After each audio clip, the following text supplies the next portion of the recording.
Democracy, politicians, police, सरकार किसी में विल नहीं है, इसलिए हम नहीं कर पा रहे। शकील जी, हाल ही में बिन लादेन को पाकिस्तान में घुस के अमेरिका ने मारा था, तब ये मांग अपोजिशन ने उठाई थी कि दाऊद इब्राहिम को भी भारत को उसी तरीके से मारना चाहिए। क्यों नहीं जुटा पाया वो इच्छा शक्ति यूपीए सरकार? नहीं, वो बात जो उन्होंने कहा है वो बहुत सही है कि क्या हम सक्षम हैं ये करने के। दोनों देश न्यूक्लियर शक्ति वाले देश हैं। क्या भारत ये कर सकता है? भारत को ये करना चाहिए। इन सभी बातों पर एक राष्ट्रीय सर्वानुमति बनने के बाद ही कोई कार्रवाई हो सकती है। लेकिन सर्वानुमति बनाने की कोशिश तक नहीं हुई शकील भाई।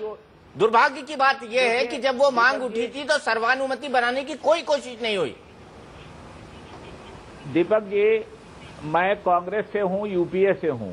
हम लोगों पर आप मीडिया वाले या बीजेपी के मित्र ये आरोप लगाते हैं कि हम लोग वोट बैंक के लिए, खुश करने के लिए अल्पसंख्यक समाज को कड़े कदम नहीं उठाते हैं। नजमा जी बैठी हैं वहीं, उनकी पार्टी भारतीय जनता पार्टी का शासन भी 6 साल का रहा इस देश में, और वो उनकी तो पूंजी ही रही है कि वो एंटी माइनॉरिटी स्टैंड पर चलते रहे हैं।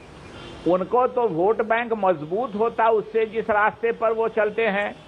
तो उनकी सरकार ने क्यों ये काम नहीं किया? इसलिए कि ये इतना आसान नहीं है, ये अंतर्राष्ट्रीय संबंधों की बात है। और एक गलती जो मैं आज भी मानता हूं, जब आप याद कीजिए कि 71 में पाकिस्तान न्यूक्लियर देश नहीं था, हमने पाकिस्तान की 95,000 फौज को सरेंडर करवाया। पाकिस्तान 2 टुकड़ों में बांटा गया, हमारी गलती नहीं थी, उनकी अपनी कमजोरियों की वजह से, और उनके 95,000 फौज सरेंडर किए। तो स्वाभाविक रूप से वो उस समय न्यूक्लियर शक्ति नहीं था, हमने उसको अवसर दे दिया 1998 में पोखरान 2 करके, कि उसके 17 दिन के बाद पाकिस्तान ने भी न्यूक्लियर ब्लास्ट कर लिया। और मुझको याद है उस समय के उनके जो प्रधानमंत्री थे नवाज शरीफ, उनका बयान था जब अटल बिहारी वाजपेयी जी की सरकार ने पोखरान 2 किया कि अगर हम ब्लास्ट नहीं करेंगे तो पाकिस्तान की जनता हमको ब्लास्ट कर देगी। अब दोनों देश न्यूक्लियर वाले देश हैं।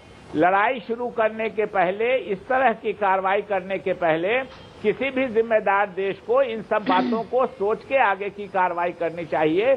इसलिए ये उतना आसान नहीं है जितना टीवी चैनल के स्टूडियोज में बैठ के कह देना। शकील भाई, बहुत हम्बली मैं आपसे बात कहना चाहता हूं, इनकी सरकार ने एक कदम तो उठाया था, पोटा लेकर आए थे, जिसको आपने सरकार में आते ही रद्द कर दिया। नजमा जी, सवाल ये है कि जो कुछ भी हो रहा है उसकी सबकी गलती बीजेपी। आपने जब सवाल किया दीपक चौरसिया जी, ये बात ठीक नहीं है। आपने जब सवाल किया तो आप जवाब सुन लीजिए। नहीं, जवाब लूंगा मैं आपका। हमने पोटा नहीं, आपने सवाल किया, आप सवाल करके आप जवाब नहीं सुनिएगा, ये कौन तरीका है? हमने पोटा खत्म किया इस देश की जनता से पूछ करके। हम 2004 के चुनाव में गए थे, पोटा में ज्यादती हो रही थी, पोटा में सांप्रदायिकवाद हो रहा था। हमने इस देश की जनता को कहा कि अगर हमको वोट दीजिएगा तो हम पोटा हटाएंगे। इस देश की जनता ने हमको वोट दिया, देश की जनता के आदेश से पोटा हटा। देश